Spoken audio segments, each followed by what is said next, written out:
Okay, if it's been a while since I've done a video. Um, if you remember, if you watched the series that I did, dealing with Marxism and some issues with Marxism and certain people who adhere to socialism, some certain pitfalls of it. I mentioned in that one that the next one I was going to be doing, and I think I mentioned this when I did the YouTube comments and stuff like that. That I was going to be doing one on Pan Africanism and socialism. And this was actually one that I was supposed to do before I did the Marxism one, but for some reason or the other, I just kind of put it off. I had a long thing recorded, but I ended up not using it because I didn't really like the way it turned out. It wasn't really. I felt that I could make it a little bit more concise, a little bit more to the point. Try to get the points across, like articulate the points across more efficiently, and try to make it a little bit more so people could understand the points I'm trying to make, and it would take up less time and be more digestible in terms of splitting it up into multiple videos. So right now, what I'm going to do is the intro, and I'm just going to kind of explain, how I'm going to go through this, and just get some basic points down for right now. As you can see on the screen, I have it up, the intro, issues with Pan-Africanism and socialism. And given that I already covered the Marxism one, these are supposed to be connected, but this is mainly going to be with regard to black liberation type politics. But I mean, really, the points could be, like it says on here, the points could be applied overall, could be applied generally. So a lot of this is going to overlap and end up covering problems, with specific groups that, will connect to just the general, population, and not just, the black population. And what I want to try to deal with is the ideological issues. Obviously, issues with like growing specific movements. Obviously, when people disagree, certain ways, there's certain tactical errors as far as attracting people to your particular position. When you're unable to see your errors or how other people would perceive them as errors, and I basically want to try to get it into explaining the certain errors that arise within the specific I guess various ideological positions, as you can see below. And then on top of that, this is going to be a class reductionism, race reductionism, essentialism, and stuff like that, are core issues with when you split off into obviously more Marxist positions versus more nationalist positions. And that's going to be something that's going to come up. And let me scroll down. Either the first video I do after this, the first video after the intro, or maybe the second one, depending on how I ended up breaking it up, is going to be one of the contradictions. So I'm not going to go through these contradictions now, but these are contradictions that I feel exist fundamentally. And you mean pretty much could apply to any society, but obviously it's going to apply specifically to today.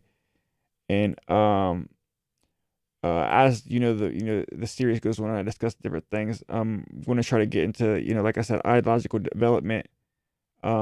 Break it down into education, proximity, revolutionary potential, and then historical development of specific ideas, intellectual origins and stuff like that, as far as how ideas develop over time and how certain people and certain particular ideologies that I'm going to discuss, I want to try to fit in at least where those ideas came from, and how they arrived at them ideas. Now, I've already done this to a certain extent, like I said, with Marxism, so some of the stuff might overlap, but I'm probably not going to repeat myself.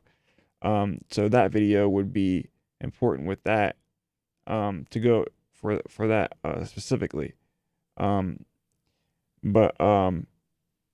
as far as in this part, or as far as in this little series that I'm going to do, I want to first explain in this intro. I want to break down a breakdown of what controlled opposition, because I feel all of these various things below fit into categories of positions of controlled opposition, and controlled opposition can be either be defined in terms of the actual groups themselves as controlled opposition, like if you say,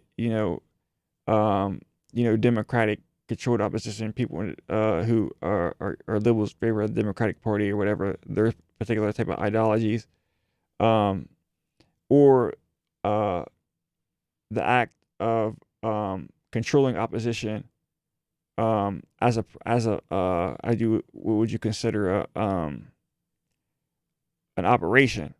So the actual operation of controlled opposition, which I could define as the ruling class utilizing opposition or either through tactics, propaganda, infiltration to direct any type of movement or any type of dissent or any type of opposition to the ruling class ideology or institutions, structures, social relations, whatever, however you want to cut it, to make those ideologies safe and compatible with the ruling class ideology. And a very important thing to understand that not a lot of people kind of take the time to think in terms of this is in terms of radical change within society versus reactionary versus liberal, when I put liberal and conservative together. And one of the things that not a lot of people consider, but this is a very important historical consideration. And one of the first videos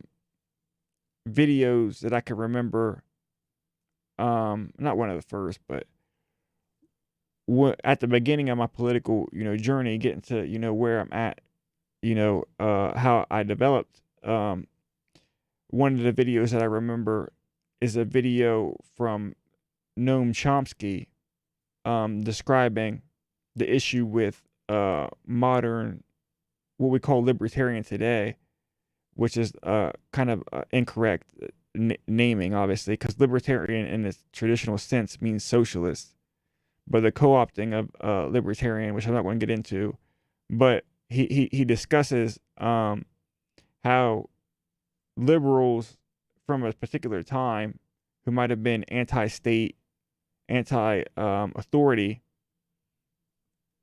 represent more accurately what would be libertarian socialism today, because of the dynamics changing, going from European, if you want to say feudalism, monarchy, those conservative social systems that existed in Europe, religious, whatever else, going back to the development of capitalism.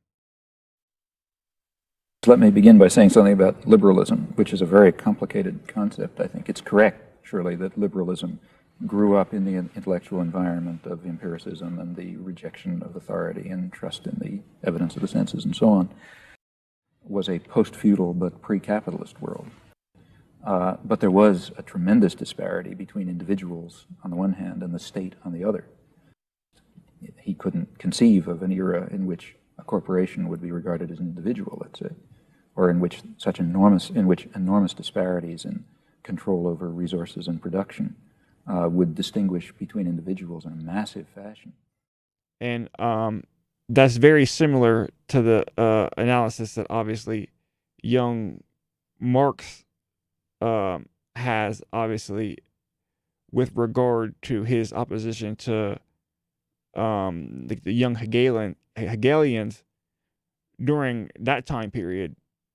So, I mean, we already saw during that time period, like, for example, if you think about a good example, easy one would be on a Jewish question, where Bruno Bauer is arguing the religious aspect of Judaism, and Marx brings in, the point about specifically political economy. And he does this obviously to pretty much all of the young, again, if you think of Feuerbach and the his work on Christianity, and then Marx kind of responds to that in a similar way.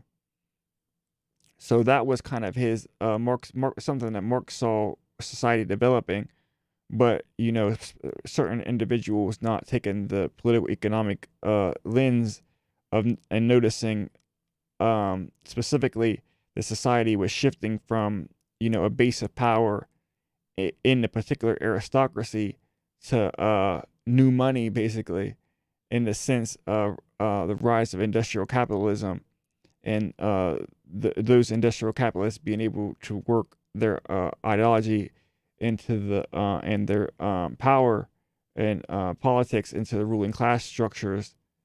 And that's obviously very important in the sense that you can no longer look at specifically the state alone, or religious institutions alone. You have to look at the political economic aspect, because the capital became the dominant social relations. It was no longer the church dominating. It was no longer an aristocratic elite landed feudal lords dominating over or particular state military power.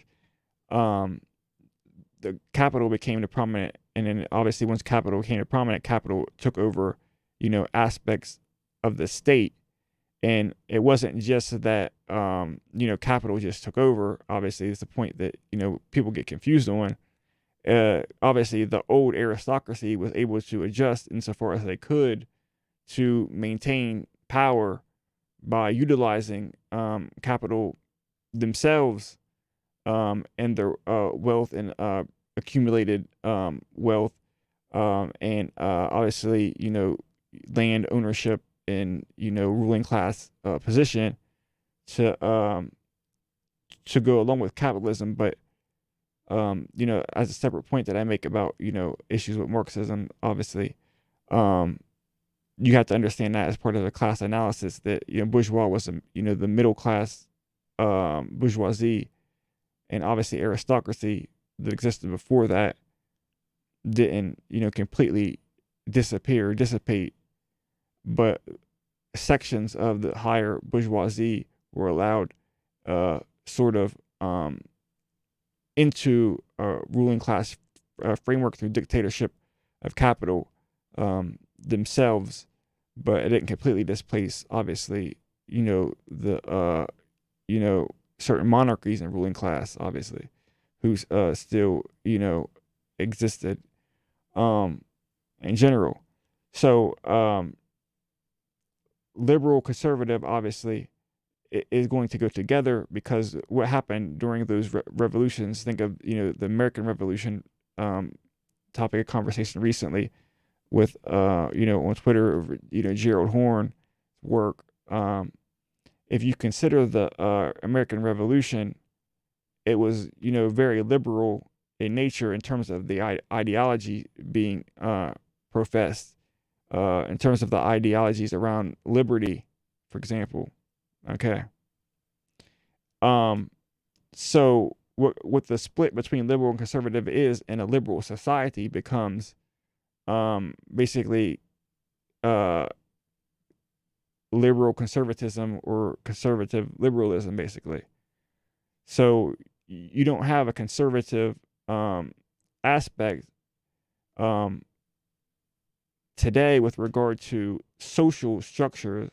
The political economic structures are the dominant ones, which if you don't understand that, then you're going to have a rough time trying to understand, like, the real, like, core significance of for example, identity politics, for example, and certain social wedge issues like abortion or gay marriage and stuff like that, where the Democrats and Republican parties split along liberal and conservative lines. And if you don't understand, obviously, that radical stands outside of that, then you're gonna get stuck in this paradigm. And obviously, reactionary sits more towards where conservative would be, because if you do want to go back to certain older traditions, or if you want to not accept the liberal ideology that's inherent in our society to make certain progresses, because the liberal ideology of progress is inherent to the society. Once liberalism took over in their wars against conservatism, they won.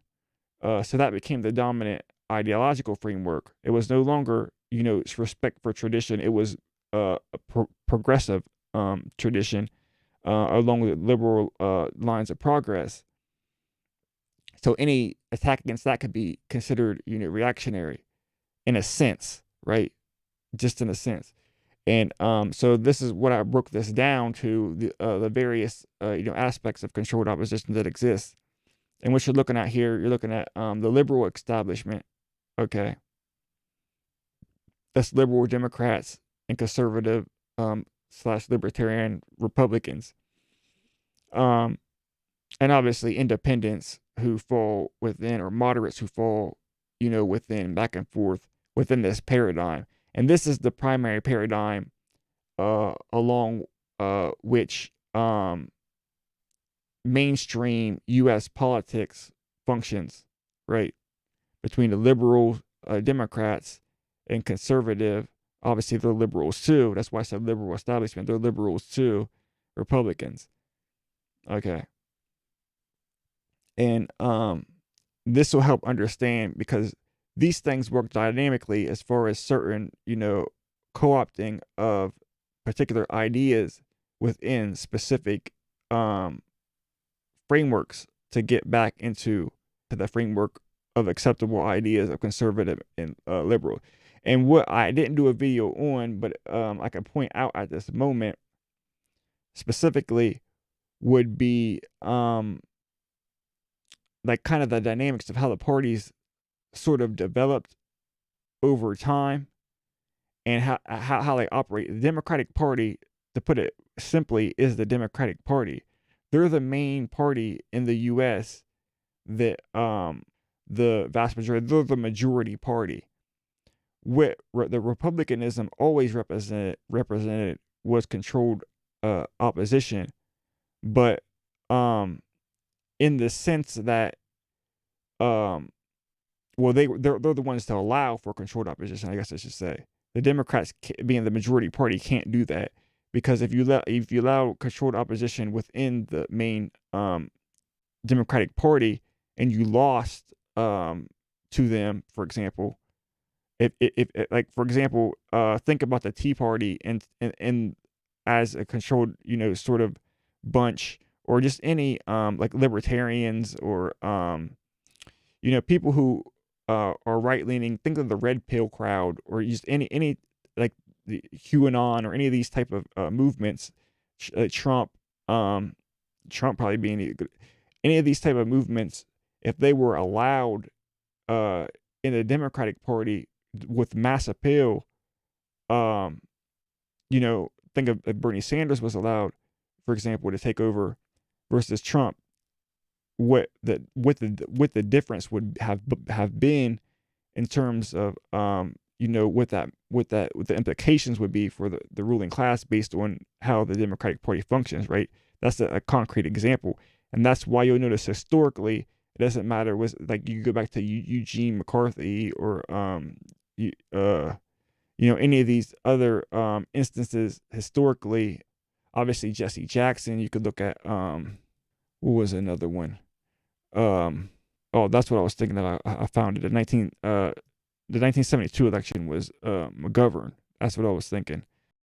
So if you look at any of them as examples of dissent within the party, and how the mainstream establishment of the Democratic Party crushed it right away, that explains a lot about how the parties function. But anyway, but yeah, pretty much almost any election historically in the Democratic Party, you'll see elements be undermined. I guess another example would be when Wallace was the under FDR was the vice president, and then obviously they switched for Truman around the time obviously when FDR died, then Truman was able to take over. See, you'll see that type of strategizing within the Democratic Party to limit any dissent within the party, whereas the Republicans will allow for that dissent. Obviously, Trump was allowed to become president, even though he was against the or quote unquote against, as far as he was leading people to believe the establishment of the Republican Party, right? But as far as how the structure of the parties existed going back, the Democratic Party always represented the. I mean, if you listen to like the Republicans, the party of slavery, the party of Jim Crow, um, the, obviously, party of white supremacy, basically. So there was always white supremacy, and then capital. Both parties represent obviously different wings of the same bird, as people like to say. So you had the Democrats as capital, but with white supremacy taking like the primary function. The Republicans also represented was pretty much the same deal.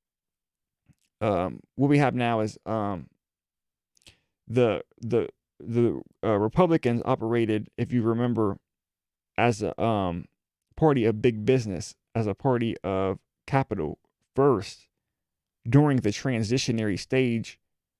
And like that was part of the argument they got, was getting on Twitter about whether or not the American Revolution was like basically they were trying to represent it as a bourgeois revolution. Part of the issue with that is if you define bourgeois revolution, as some people try to do, as the transitory stage away from feudalism, slavery at that time represented the makeshift feudalism.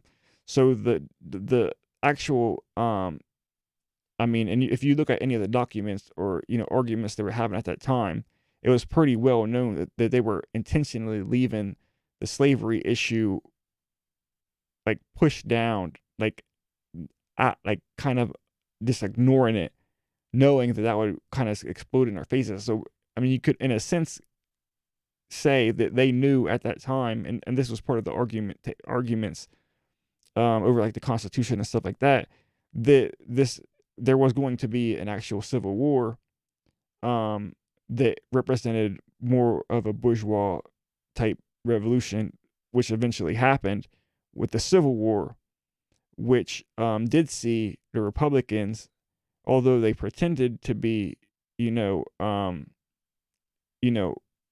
anti-slavery, the anti-slavery aspect was really primarily about, as we saw after what happened to the party after, it was primarily about getting big business ahead of, or industrial capital ahead of the landed aristocracy, in slavery in the South. So that represented more of the bourgeois revolution, and then obviously right after that you had the industrial revolution and the Gilded Age and the robber baron age, and that was the representation of republicanism as a business first enterprise industrial capitalist party. Okay. And then obviously as you transition into the future, a lot of people like to try to say the Democrats switched, and that never happened. I mean, the Republican Party has always been a business party. The Democratic Party has always been a party of white supremacy. What obviously the dynamics that changed was there was two. Okay. So obviously the Republican Party didn't exist during the first dynamic, the shift. That would have been they were just coming into existence.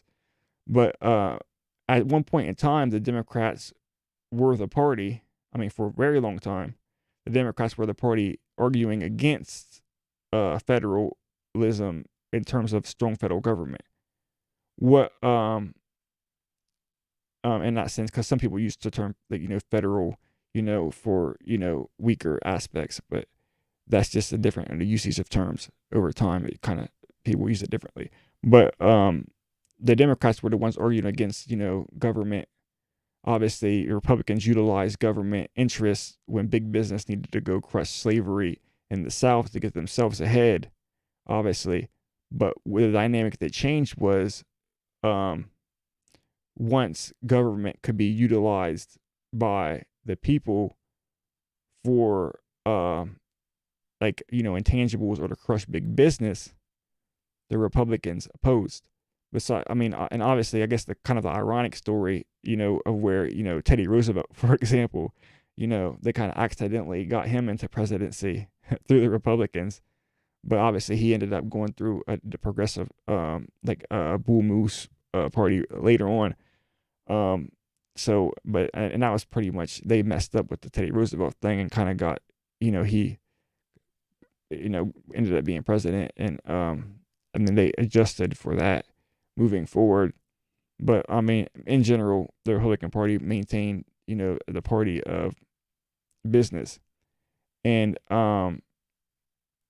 that pretty much stayed consistent. And then obviously in the 60s, that's where a lot of people say that, okay, well, there was a change based on where the Republicans now became like a more racist uh, party in comparison to the Democrats. But really, the only thing that happened was, and Malcolm X pointed this out, in terms of if you look at like the 1960, if you look at Kennedy and Nixon, right? Um, there's like sort of a sense that like before a particular time, and you had like an equal amount, and this has been this the Democrats and Republican Party have to keep like parity, so one party doesn't run away with it, and that would be the Democrats if that was ever going to happen. So you have to have things happen, like for example, Kennedy get assassinated. You have to have things happen, like Hillary Clinton being the most unpopular president run. And once you understand that they can't have the Democrats take hold like that because they're the majority party. And if the majority party ever starts dominating, then the controlled opposition element doesn't work as well, because what ends up happening is that actual opposition could arise in into that one party. That's why keeping two parties is a better strategy, because you could always keep controlled opposition within the other party, and you could have the parties balance each other out. So you have to keep that balance of power, or else that the balance isn't going to be there. The false paradigm isn't going to be there, which is very important to understand. But I mean, if you look all the way up to the Clintons, obviously were extremely racist. Hillary Clinton was a Goldwater girl, so even if you're looking at like from that perspective, you're looking at and obviously Biden was like the same establishment of the party today roots back. I mean, at the head of the party roots back to racist roots still to this day. I mean, they just elected Joe Biden, so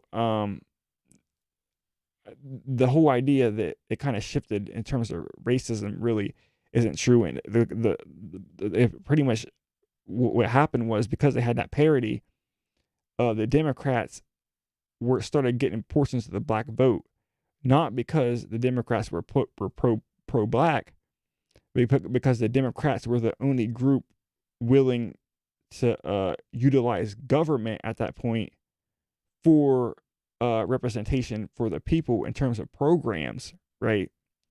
Okay, so they can now, given that the Republican Party wants to, the business party wants to protect their assets from federal intervention. Now they're the ones who want to protect against the federal intervention against their assets, because they're now the dominant social class, capitalist class.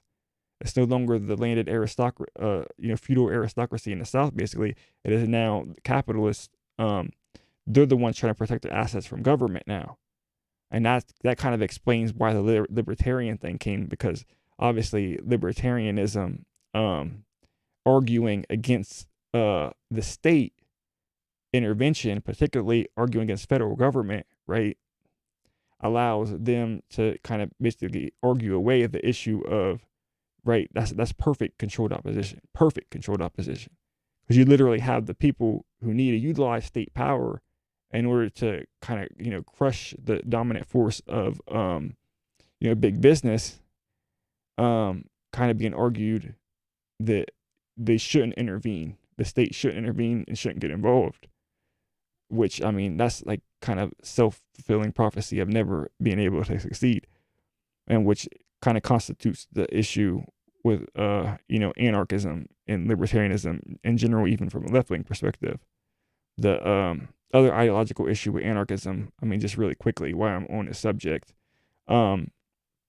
is specifically that anarchism, well, first, what does it ideologically represent? Ideologically and psychologically, anarchism is a negative position, which makes it very easy to take hold of because there's not really a lot of defending of your position, right? You don't have to defend a positive position. And how I noticed that this was the psychological makeup, like I said, ego, like basically the defense mechanism where you never have to challenge your ideology, was when back when I was interested more in anarchism, I was also interested in atheism. And one of the aspects of the atheist movement is people who don't call themselves atheists, even though atheist means just not having a belief in God. They would accept, but they would accept being agnosticism. I'm often asked, and occasionally in an accusatory way, are you atheist? The only ist I am is a scientist, all right? I don't associate with movements. I'm not an ism. I think for myself. The moment once someone attaches you to a philosophy or a movement, then they assign all the baggage and all the rest of the philosophy that goes with it to you. So what people are really after is, what is my stance on religion or spirituality or God? And I would say if I had to find a word that came closest, it would be agnostic. Agnostic, a word dates from the 19th century, Huxley. Well, agnostic was to begin with a weasel word. Tom Huxley, who was Darwin's bulldog, was going to go out and speak for Darwin. Darwin didn't like confrontation a lot, so he didn't want to say the word atheist, so he said the word agnostic. But agnostic answers a different question than atheist. It's just two different issues. If you're asked, is there a God, and you answer, I don't know, that's agnostic. If you're asked, do you believe in a God, then you have to answer yes or no. And if your answer to the first is I don't know, the answer to the question is pretty much no. Well, you're introducing logic into this now. And why would they do this? They would do this so they could just say, I lack the spiritual knowledge, I don't know. So they would take the position of I don't know. So now they don't have to argue, right? So they don't have to argue the positive position of saying God doesn't exist. They could just argue the position of saying I don't know. And even if they were atheists, because there's agnostic atheists, but they'll take the preference of the agnostic to say I don't know, but I don't believe, right? I don't know, but I don't believe. So they never have to argue the positive position because it's like I don't know. They can just throw their hands up. They don't have to enter the debate. And then obviously, what you'll never hear is an agnostic, right? So atheism could get blamed for bad, but they might say Stalin was an atheist, that's why he killed all these people. Same thing, they'll say Stalin was a communist, that's why he killed all these people. But you never hear that about an anarchist. Rarely, if ever, because anarchists, like I said, they already put themselves in a position of not taking state power, for example, as the libertarians. So it's hard to get into that state power position. And then on top of that, it's hard to get into the, once you're in the position, if you're not taking a very positive position, it's hard really to argue even like from a theoretical perspective, right? So the comfort in, I guess, as anarchism was defined by Noam Chomsky, which I think is a good way to look at it, as any form of, authoritarian control needs to be justified. And anarchism has covered quite a lot of ground, but the mainstream of it has just been the basic principle, which I think comes straight out of classical liberalism and the Enlightenment, that any form of authority and domination has a burden of proof to bear. It has to demonstrate that it's legitimate, no matter what it is, whether it's inside a family or the global economy. An example he gave might be, for example, if a kid, runs across the street in front of a car, a parent grabbing the kid and snatching the kid out from the way of the car so they don't run out in the middle of the street and get injured would be a justified use of force and restraint of another person. Obviously, it's easy to argue, right? But then obviously you back yourself into the position of, and I don't want to get too much into this, but obviously you back yourself in the position of always being able to take that position, but never had to take a positive one through always saying that, the onus is on the person who is in the position of power to justify why that power, and that obviously puts you in it. Why that's a good controlled opposition point is obviously, again, the same way with the state power thing. If, socialists or whatever have to take state power, they still have to argue against anarchists saying you have to justify, why you're doing X, Y, Z to, prevent, capitalism, which is, inherently, bad system. I mean, obviously proven, by Marx history, however you want to look at it. But I might do another video on, this is what I was thinking about, if I want to break down the ideologies of the liberalism based from a ethics standpoint. But I could probably do that. I think when I'm at 35 minutes right now of recording. So I could probably fit this in this video if I could keep it under an hour, and I'm pretty close. So, okay. Liberalism and conservatism represent different aspects of, the ideologies that could be utilized. And when I'm talking about liberal establishment versions to be utilized, for example, for moral perspectives, right? So the difference between a libertarian and a liberal is this, and this will bring up a very important point about how the ideology is utilized to justify violence and maintain the system, right? So if I want to use a concrete we're not concrete, abstract, abstract concrete example, what I would say would be, take for example a liberal, if they walked to a forest, right, and there were trees, obviously that's what a forest is, and they saw those trees as a detriment to their liberty, because they viewed the trees as obstructing their way to building a road or building a town, or a path or whatever through where the trees were at, right? Or, wood, resources, right? Okay. So based on the logic, liberals would use, as has been stated before, an end to justify the means, right? For liberty. So to increase their liberty, they will cut down the trees and build a road without consideration of, the environment or anything else.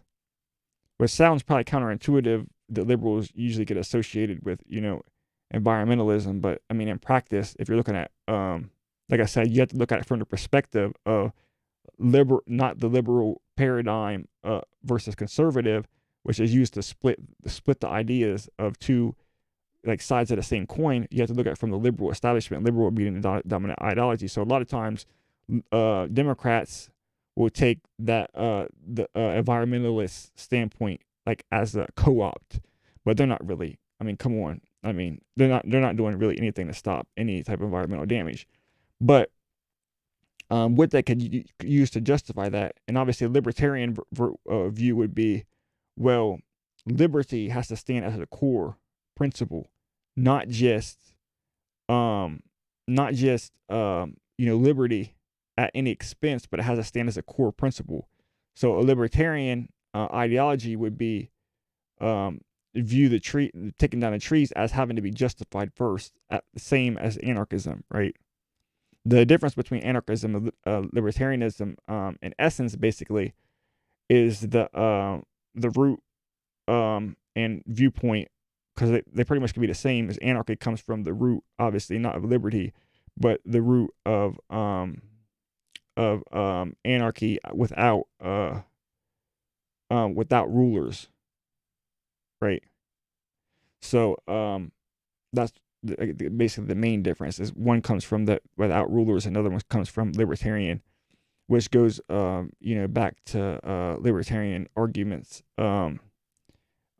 within socialist movements first and progressed. But okay, so what would the liberal Democrats like? What would their moral framework be? Not one based on liberty by principle, but one based on utilitarianism, or one based on cultural relativism, right? So they're either going to argue against morality generally, so they could even be like a motivist or certain types of positivists who are just saying that morality in general is just like emotional reaction. There's no really any sense morality, so we just do what we feel is best or something like that, right? Or they could boil it down to maybe culturally, Native Americans or certain other indigenous groups might have a certain respect for nature, which makes for them wrong to cut down a tree. But for us, we're taking a scientific account of how many trees, and we're replanting, and we're doing X, Y, and Z to make it seem so it's okay for us to do it, because culturally in our culture it's okay. Or the best is utilitarianism. Okay, and this is the very important one to see certain implications and strategies. Utilitarianism usually uses happiness, but it doesn't matter what else they use. Harm is consequentialism is basically what we're talking about, based on the consequences, right, of the actions. That's how you get the ends justify the means, because that's based on consequences. And even if they try to make it so, because there's like rule-based utilitarianism and stuff like that. But I mean, ultimately, that's just basically kind of a reduction to try to flip it, when actually, in essence, it's still based on the consequences. And what happens is, you could say, in terms of harm reduction or in terms of happiness, that, for example, the reduced harm of not having to go through the forest, but have a nice clean path, right? Or the increased happiness of that, right? But the issue is, what about the long-term happiness of destruction of resources and environment and ecosystem, right? So what you'll see in modern times, that was a big issue at one point, was the argument that that liberal was made in the last couple elections, but they make it every election. And this is the point, right? You could always, if you base it to something on consequences, based on the ends, you could always perpetually make the same points, because you never get to the point of the future, right?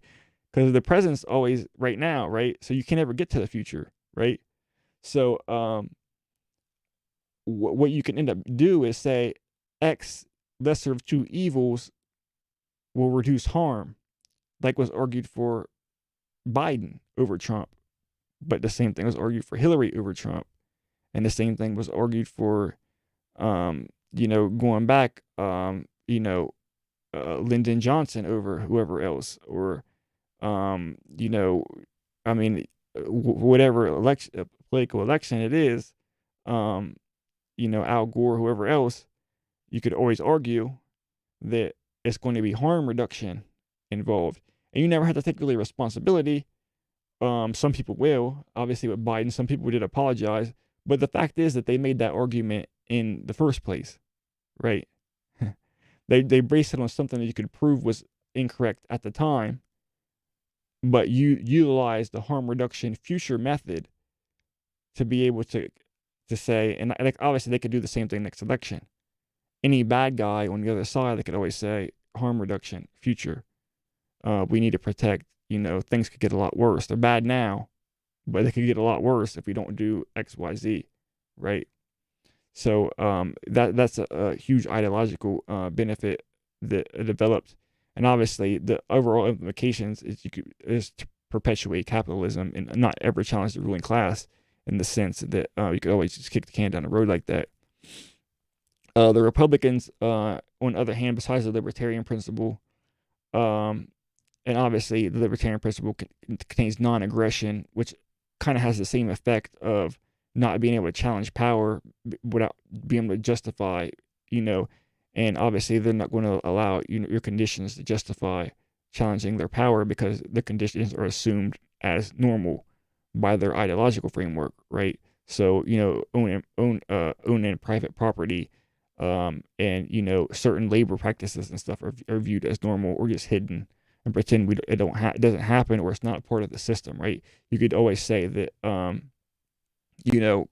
it's corporate, that's not real capitalism, that's not really a free market, etc., etc. So you could make up concepts that don't exist and try to use those to defend your position. The other two would be religious based, like deontological, or like hard rule based ethics, based on religion, like Ten Commandments type style of religious, like homosexuality is wrong, or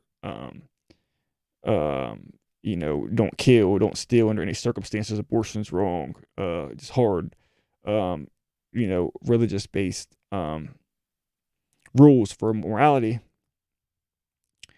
And then the other one would be which is another consequentialist one, would be egoism, naive. We call it naive egoism, which would be utilizing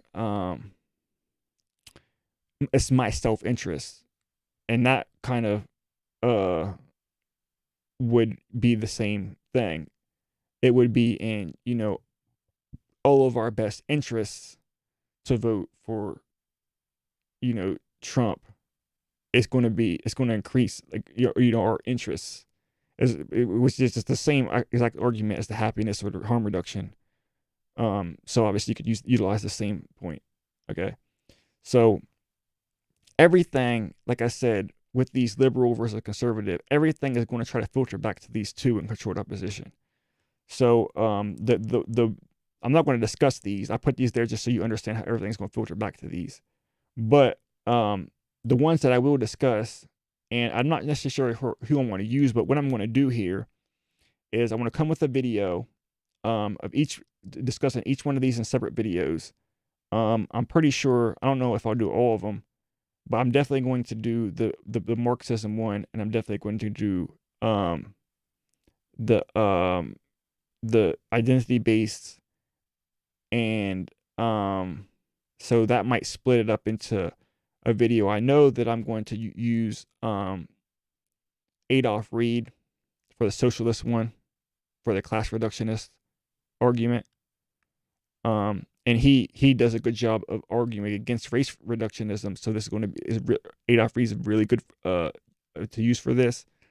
So I'm going to get a couple of videos of Adolph Reed and break down his views, and like the issues, the pitfalls, and his arguments that he's able to see this wrong with race reductionism that they're not able to see, but his inability to see certain issues with class reductionism that they're able to see. And this is going to be a good one. So that's going to be done. And then I'm also going to do, it's probably going to be, at this point, I'm probably going to use Gerald Horne. Like I said earlier, he had the issue with the 1619 project, like comparison between his work on the 1776 and stuff like that. So I'm probably definitely going to discuss him from a nationalist, socialist type framework, not nationalist socialist like Nazi, but nationalist, like Black Power, Black Panther type socialism, or communism, or Marxism, and mixed with the identity based, basically, like the Black Panthers and Kwame Ture type, and certain individuals would argue others fit into that category, which is the topic of contention, obviously. But Horne definitely fits into this category. And we'll be able to see his issues, and we'll be able to see also probably some of the videos that I've already looked up. Jared Ball was doing interviews, so we'll be able to see him, and another one was an interview with Pascal Robert from the This is a Revolution podcast, where they interview the Reeds a lot. So that you'll be able to see the back and forth arguments through that lens as well. And so let me look at this, and the other one I'll probably do for the identity base might be the ADOS versus the Pan-African argument. And I don't know if I'll split that up into 2 videos, or I'll do a separate one on race, gender theory. But I doubt it, because I'm a little bit less familiar with that. So but let me go ahead and explain these real quickly. And this should be the end of the video. I'm coming up on an hour, so I got 2 more things to explain in this video.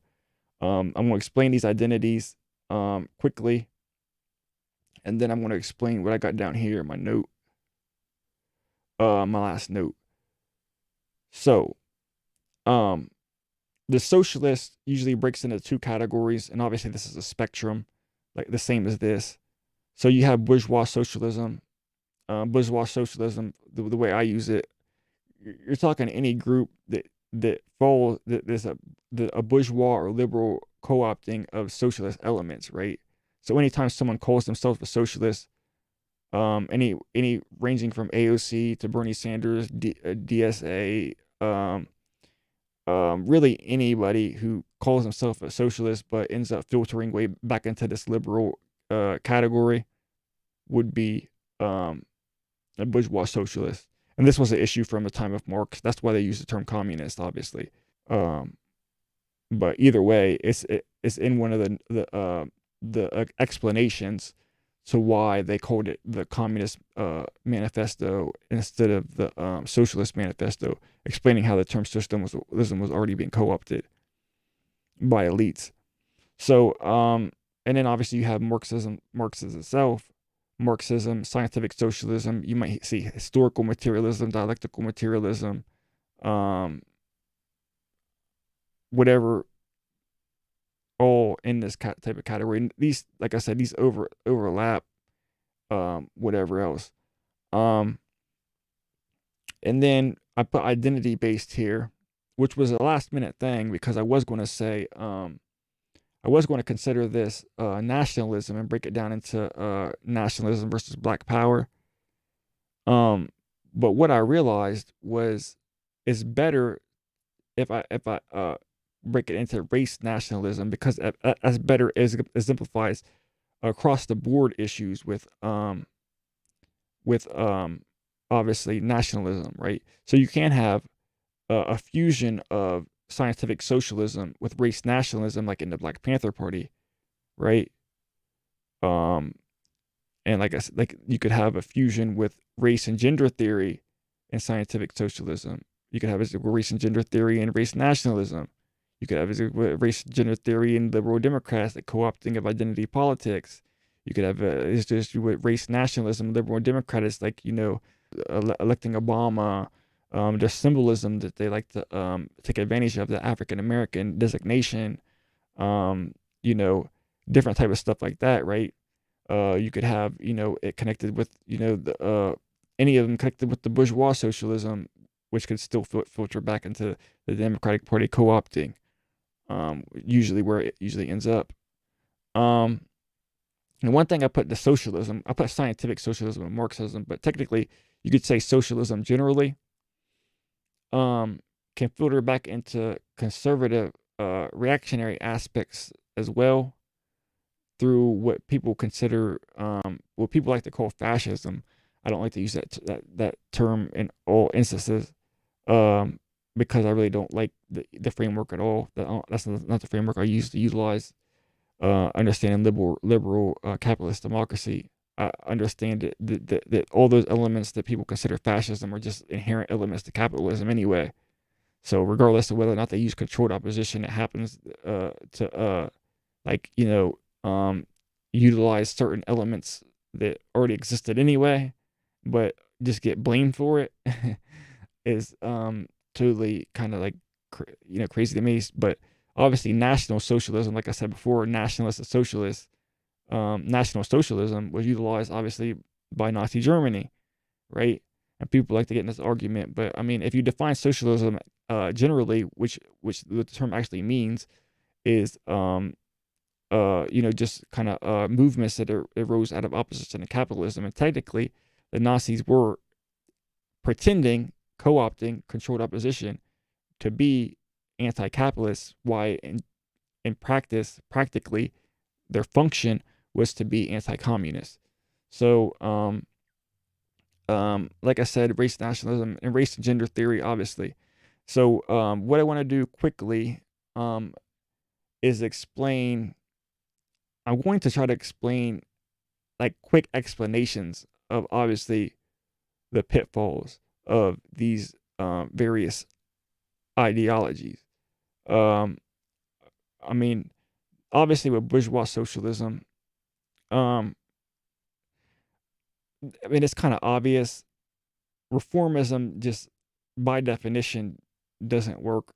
Anytime you're taking the co-opting of the ideas and filtering it back into ruling class ideology, it's going to filter back and perpetuate ruling class ideology.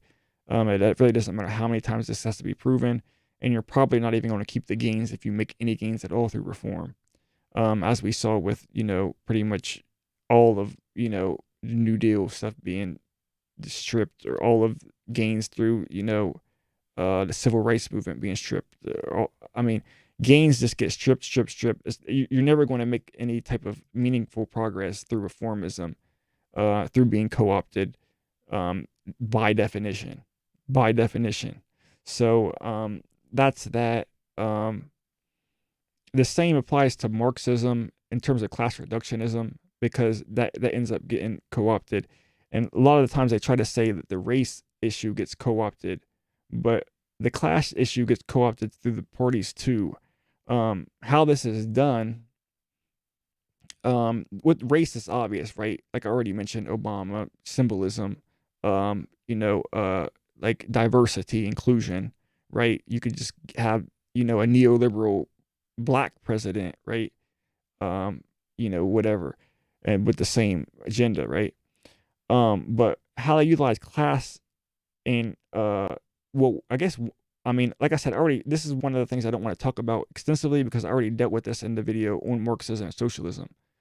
So you could probably just go back and watch those videos, and in a sense, I probably already dealt with a lot of the issues with that, right? And I'm probably going to get into more of these issues, like I said, once I go on to the video. I want to repeat them again anyway. But just for the class issue here, the reductionism of class usually happens because Marxists generally never actually utilize political economy. They always utilize politics and like bad philosophy. The philosophy of materialism and the historical materialism, right? So the materialism part is the philosophy. The historical part is primarily political, right?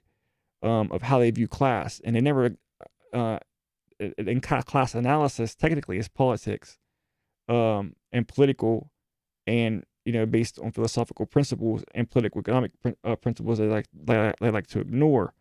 So but it's primarily politics.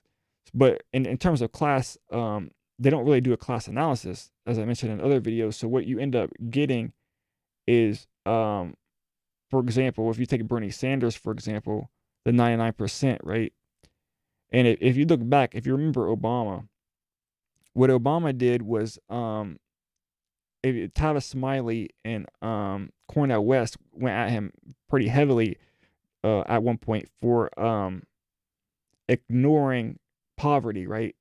Like he wouldn't even mention the word poverty. He mentioned the term middle class, right? And it's kind of it gets attributed that the Democratic Party and stuff doesn't.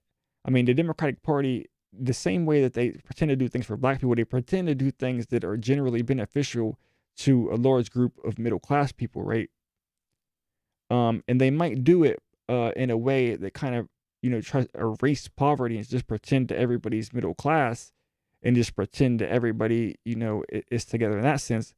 But technically, that's what socialists do as well. But instead of pretending everybody's middle class, they just pretend everybody's not upper class. The upper class exists, the ruling class exists versus everybody else, which that's not the way class actually operates dynamically, right? So where they get mad that you flatten, historical narratives, the kind of the hypocrisy of it, of race for essentialism and reductionism, the hypocrisy in class is that the same flattening happens where a term like proletariat, which means poor, impoverished, in a sense, and in a class sense, working, back then meant forced to sell labor power, and I'm talking in Marxist terms.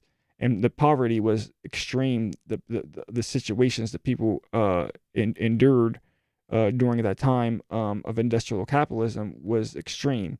Extreme poverty, extreme working conditions, etc. That pretty much have gotten done away with post New Deal America, and outsourcing, and globalization, and the shifting of human trafficking even away from the core. But obviously human trafficking still happens, and forced labor still happens in terms of prison systems, and exists migrant workers sometimes in the United States, sex trafficking, etc. But regardless, that's a pretty glaring issue with them liking to present them. And it's always, you watch for this in every instance when you see people talking about class like this, almost in every instance, those individuals are not poor. They're speaking on behalf of poor people, trying to, like, they're middle class, professional class, trying to tell, poor people that they need to, group up the same way. And then obviously at the same time, they're telling black people the same thing, right? But they're apparently about class. I mean, it's really a contradiction and inherent issue with the ideology. Race and gender is obviously pretty obvious as well. A function obviously of race and like what I'm less familiar with is like the Afro pessimism, black male studies, critical race theory and stuff like that. But the holes that exist, like I said, is the ability to take race, gender the same way with race, and these are the same. You could take those and filter it down to that. So even if it has originally good elements of political economic theory, philosophy, understanding of racism and history, Pan-Africanism, like I have listed below, it could get co-opted to the point where you have the identity politics into the party and that's a very easy thing to do. It's very easy to one strategy that the ruling class could do is take issues where you have say you have communism, right? So if you take communism and you add nationalism to it, then you could take the nationalism and get rid of it, and then you're just left. I mean, you could take the communism and get rid of it, and then you're just left with nationalism, and then you could strike that again, the nationalism, and get the nationalism co-opted into just a cultural, symbolic expression, and then you get co-opted by the Democratic Party. You got Nancy Pelosi wearing, a daishiki or kente cloth or whatever the heck they were wearing, kneeling and whatever, near whatever photo op that they were trying to take advantage of. And in general, if I were to offer to close the video out, we're over an hour, so this is going to be the last thing. If in general offer a solution to these other ideological base, obviously the ideology is still going to stand, but what can you incorporate? One thing that every aspect usually of these things lack are elements of this overall framework of understanding of different aspects that represent pillars and structures that control human, behavior and social aspects of society. In social theory, you need all of these elements to properly understand what's going on. And the thinkers, obviously, that would like to attribute usually, obviously, for philosophy, people like Hegel first and foremost, but obviously you have people like Descartes, you have people like people like Spinoza, political economy, obviously Marx, and Marxists, psychoanalysis, obviously you have Freud, Lacan. For racism, white supremacy, obviously you have people like Fanon, and the same thing with psychoanalysis. A lot of these overlap. You have people like Du Bois, obviously history, Pan-Africanism, and then obviously politics, which goes back to philosophy as well, political philosophy, which I mean you could go through the whole entire history. So what is important to understand here is that a lot of these things, like for example, scientific socialism might look at the political economic aspects, but through the social, economic, political split, they don't focus on, they have so-called, because I already explained the issue with them even claiming political economy, but regardless, to even understand political economy without the social split, which we understand economics, politics, and the social aspects are all combined anyway. That's why you have to understand them as moments within an overall framework. And that's a Hegelian concept, for example, as the understanding things as moments. So, I mean, nationalism is okay as a moment within the overall analysis. It's not okay when you get stuck in that nationalism as you're in ideological point, right? Because if you're in nationalism, example, you might overemphasize racism, white supremacy, history, and Pan-Africanism to the detriment of any understanding of philosophy, to the detriment of any incorporation of political economy, to the detriment, so you don't understand the philosophical structures. And let me bring this up quickly to just explain the philosophical structures. And I guess a couple things, last things. If this video runs over, this is very important, so I'm going to bring this up. Let me see my documents. Should have philosophy. And then I want to bring up Descartes. Okay. And I made an annotation in this. Then I want to bring over. If I can get it. Okay. So, this is a quote by Descartes from, I think it's Philosophical Principles or something like that. It said, hence there remains a, wait, okay, this is the wrong one. So let me go back, let me get the right quote. I'm not sure how to look up annotations on this, so I wanted to try to find it really fast. I think it's, well, I know what he said, so let me just search it. It's the one where he talks about tree. Philosophy is a tree. There we go. So it says, thus philosophy as a whole is like a tree whose roots are metaphysics. Metaphysics, he means first philosophy. Whose trunk is physics, and whose branches, by physics, he means like natural philosophy. Which the trunk and all other sciences, right? These reduce themselves to three principal ones. Medicine. Now, obviously, medicine and mechanics, you don't really need to understand. I mean, you do need to understand generally to be educated, but for this, you're primarily looking at morals. So you're looking at these aspects. You're looking at metaphysics, which is understanding of the fundamental like nature of being generally, and how you position yourself with regard to the world and understanding logic.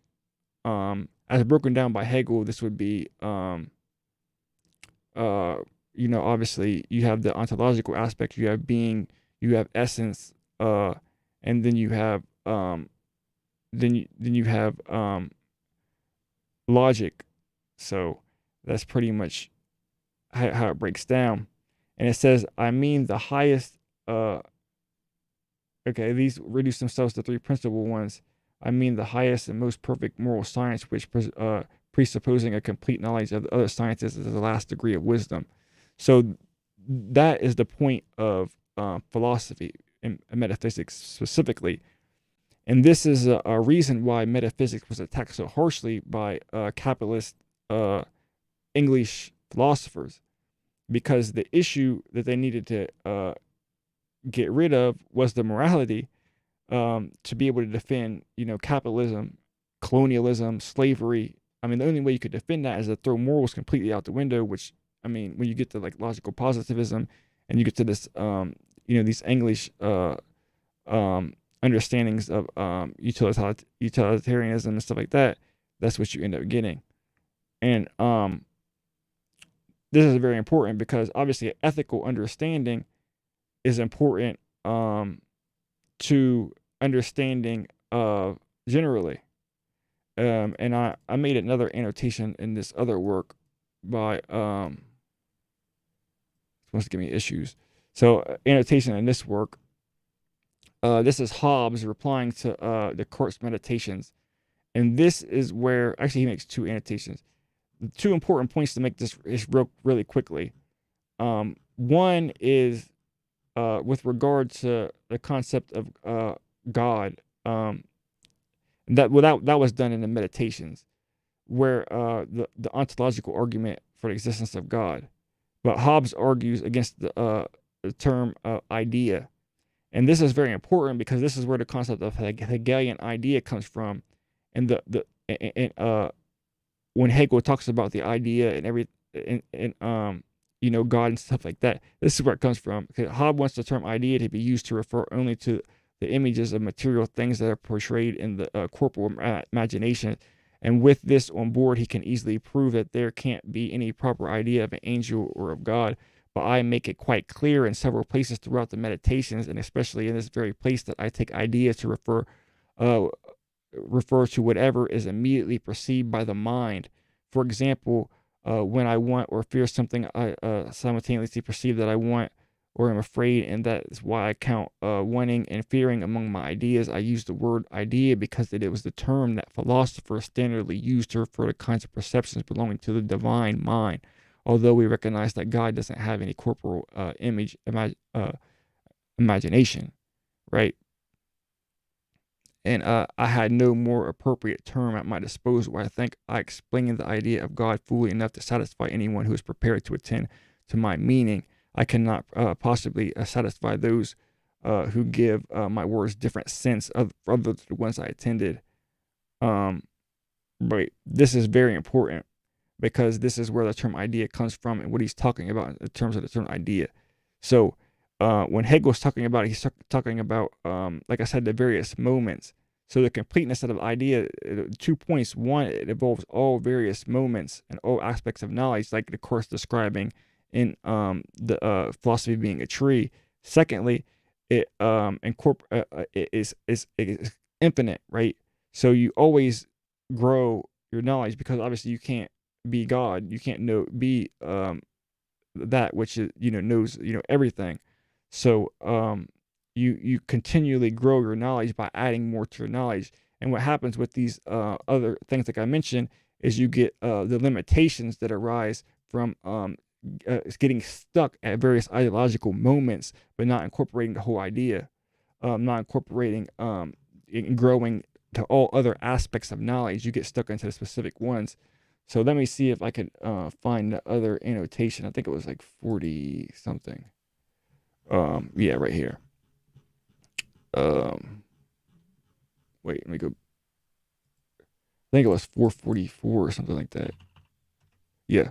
Okay, so hence there remains alone the idea of God. And I think this is what Hobbes was referring to.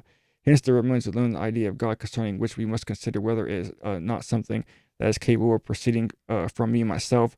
By the name God, I understand a substance that is infinite, eternal, immutable, independent, all-knowing, like I mentioned, all-powerful, and by which I myself and everything else, if anything else does exist, have been created. Now, all these characteristics are such that the more diligently I attend to them, the less do they appear capable of proceeding from me alone.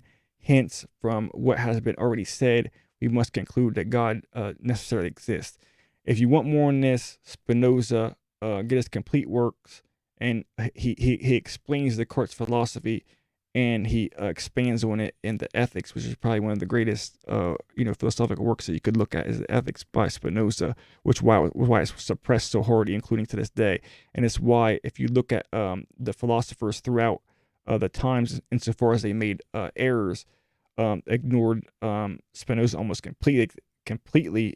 If you look at like, for example, the English philosophers that sort of ignored Spinoza, and then if you look at Kant, who had like the dogmatic, German type philosophy, who responded then to the English type, materialist or realist philosophers, if you want to call it realist or empiricist. And then even though he debunked them, Hegel had to come back and recorrect, and put things back in line. He didn't ignore Spinoza. He incorporated it into his philosophy. And then you had Marx looking at, sort of ignoring Hegel and sort of looking at specifically the younger versions, and then kind of messing up the same issue that what Kant had of taking seriously the empiricist philosophers and ignoring the aspects of Spinoza, which had all this stuff at the core, which is very important. Also, with the idea, when he's talking about the idea, also that's where the idea of clear and distinct, or vivid and clear ideas, which distinguishes, and Descartes mentions this in other arguments to the Meditations, it distinguishes between things that that you don't know clearly and distinctly. You could use, like, as examples, like a unicorn. Obviously, you're taking several incomplete, distinct ideas and trying to like fasten it to a real thing. Like, you take an idea of a horse or magic that already horned creatures, rhinoceros or whatever else, and you're trying to add that to one being that you don't have a clear and distinct idea of, for example. And then so basically that's the philosophy element. Obviously, political economy is straightforward.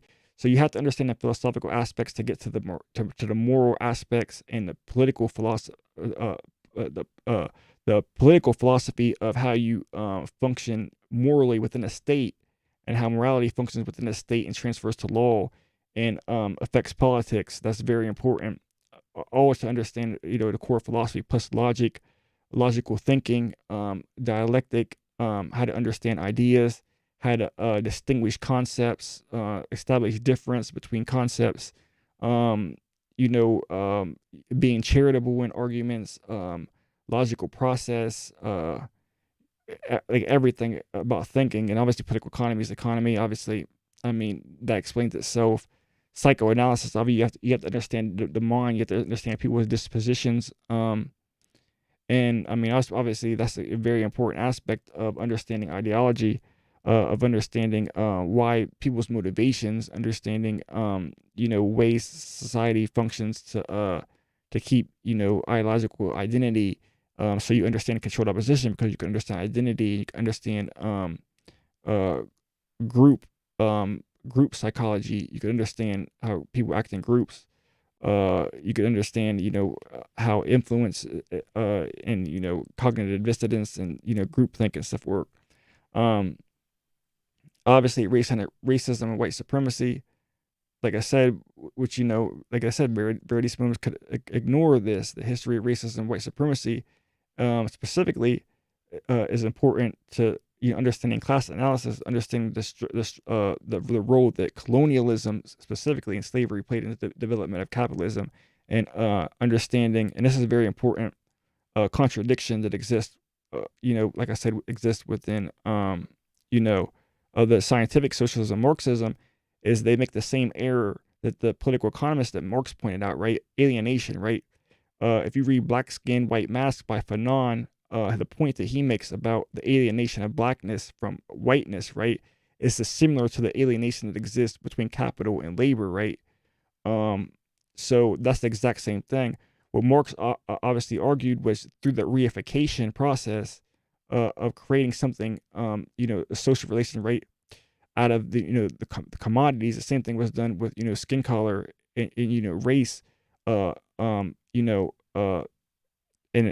as Marx pointed out, how that can mask the underlying social relation that exists, the same way that race in itself can disguise the scientific racism or racial essentialism can mask the aspects of race as a social position, as a social relation, as was defined, by through slavery and through the kind of the mentality of black representing that which has no access to no basically rights that white people obviously are bound to respect.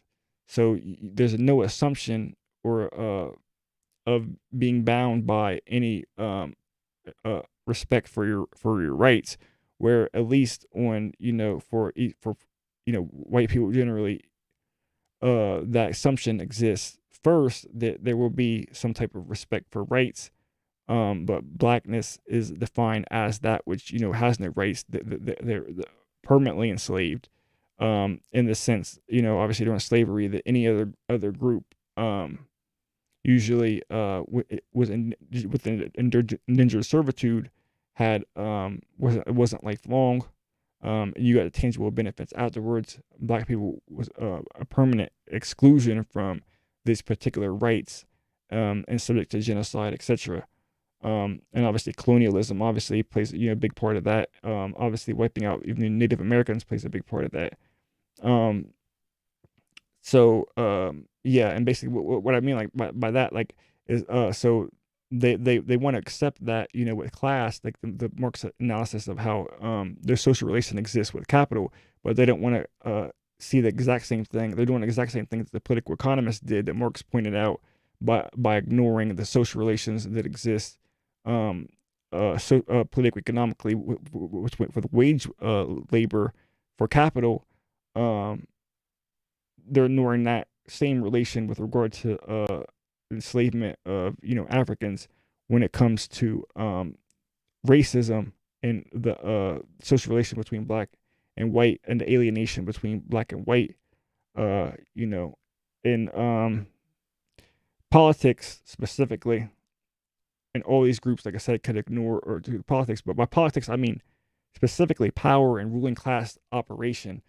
So by that, I'm talking things that I mentioned above: controlled opposition, the way the political parties function historically, and this is a big deal too, because, like I said, you usually get groups that will just handpick either one of these that they want to focus on and ignore the rest, one or two maybe, but you have to have all of these. And the politics obviously is very important, from the framework of knowing, how counterintelligence operations work. You can't just look at and say, oh, COINTELPRO is insofar as it attacks socialists, or COINTELPRO insofar as it affects black people, or just look at operations insofar as they affect specific groups. You have to look at how it affects overall, how music is utilized, how mind control is utilized, social media apps are utilized, conspiracies are utilized, sex trafficking, pretty much any aspects of assassinations and coups, JFK assassination, assassination, obviously the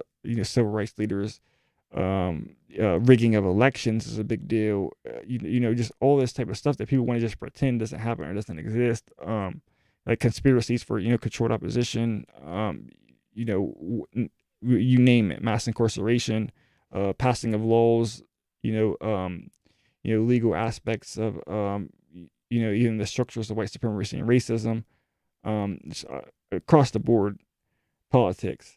So that's pretty much going to close it out for this one. Like I said, I'll probably move on. I think I did a good enough job explaining this in this video. So I might either break this down into two.